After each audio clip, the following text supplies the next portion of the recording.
Doctor Mohammad ইউনূসের জীবনের এই যে ক্ষণটি, লগনটি, এই বয়সে তিনি এতটি কথার মধ্যে এতটি তার অসত্য, এই সমস্ত কথা শুনতেও ঘৃণা লাগে, লজ্জা লাগে। ছিঃ!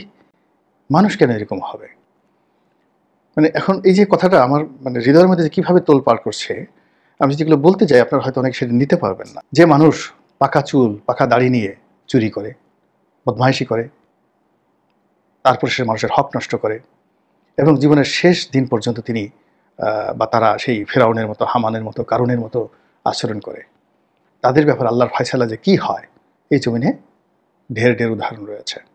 তো সেই দিক থেকে আপনি চিন্তা করেন যে ডক্টর মোহাম্মদ ইউনূস আল্লাহ রাব্বুল আলামিন তার এই জীবনের শেষ প্রান্তে এসে তাকে যে নিয়ামত দিয়েছিলেন রাষ্ট্র ক্ষমতা, এর চেয়ে বড় নিয়ামত হয় না। এই রাষ্ট্র ক্ষমতার এটি তিনি উত্তম শাসক, উত্তম বিচারক, যেটা স্বয়ং আল্লাহ রাব্বুল আলামিনের জাত এবং সিফাতের সঙ্গে সংযুক্ত। এবং একজন উত্তম শাসক এবং উত্তম বিচারকের প্রথম পুরস্কার হলো কিয়ামতের ময়দানে আল্লাহ রাব্বুল আলামিনের যে আরশ সিংহাসন, সেই সিংহাসনের ছায়ার নিচে তারা বসবাস করবে। ডাইরেক্ট জান্নাতি, আর কিছু দরকার নাই। তো ফলে এই যে সময়টি তিনি যদি ব্যবহার করতে পারতেন, তাহলে তার সারা জীবনের যত কর্ম, এই সব কর্ম এটা বিপরীত হয়ে যেত, মন্দ কর্মগুলো সব ভালো হয়ে যেত। কিন্তু আফসোস যে আজকের এই পর্যায়ে এসে তাকে নিয়ে আমরা যে আলোচনা করছি, যে কথা বলছি, সেই কথাগুলো কোনো অবশ্যই ভালো কথা নয়। প্রসঙ্গে আসি, প্রসঙ্গ খুব ছোট।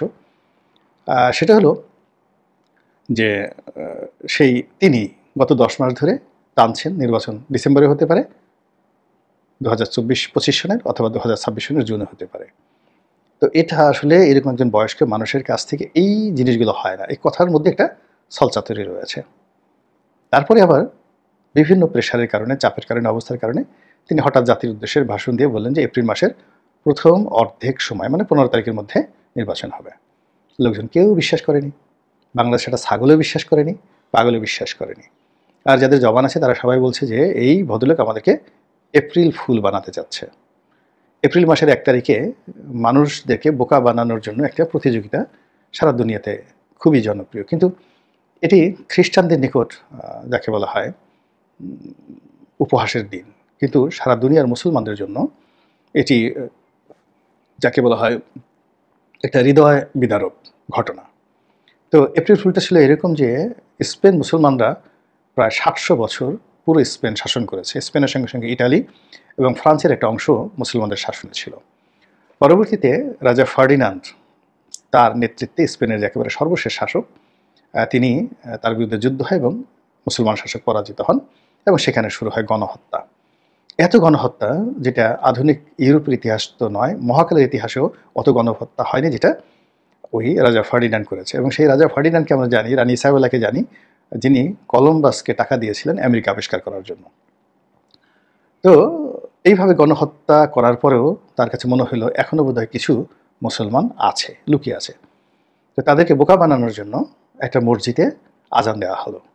তো যারা লুকিয়েছিলেন বিভিন্ন জায়গাতে, সে আজান শুনে মুসলমানরা মনে করলেন যে সম্ভবত একটা পরিবর্তন এসেছে এবং নিরাপদ এখন বের হয়, এবং তারা বের হয়ে আসলেন, গোপন স্থান থেকে বের হয়ে আসলেন। আর রাজা ফার্ডিনান্ডের সৈন্যরা সেই সকল মুসলমানদেরকে ধরে কচুকাটা করলো এবং একেবারে পুরো স্পেন মুসলিম শূন্য হয়ে পড়লো, এবং এটাই ইতিহাসে এপ্রিল ফুল।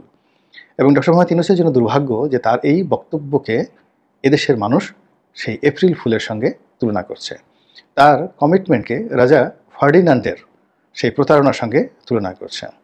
তার যদি উইল ফোর্স থাকে, তার যদি ডিজায়ার থাকে, তার যদি উদ্বেগ থাকে, উৎকণ্ঠা থাকে নির্বাচন নিয়ে, সেটার সঙ্গে এদেশের জনগণ এপ্রিল ফুল কথাটা বলার সঙ্গে সঙ্গে সেই রাজা ফার্ডিনান্ডের সৈন্যবাহিনীর যে তলোয়ারের ঝনঝনানি এবং রক্তের যে লিপ্সা, সেটিকেই বোঝানো হয়।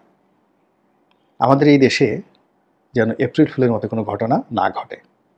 এপ্রিল আসছে, আসুক না, বসন্ত হয়ে আসুক, লাল গোলাপের শুভেচ্ছা নিয়ে আসুক, কোকিলের ডাক হয়ে আমাদের দেশে আসুক, কিন্তু সেই রাজা ফার্ডিনান্ড এবং রানী ইসাবেলার যে প্রতারণার যে এপ্রিল ফুল, সেটি যেন বাঙালির জীবনে আর কখনো না আসে। আল্লাহ আমাদের সবাইকে হেদায়েত দান করুন এবং হেফাজত করুন। আসসালামু আলাইকুম ওয়া রাহমাতুল্লাহি ওয়া বারাকাতুহু।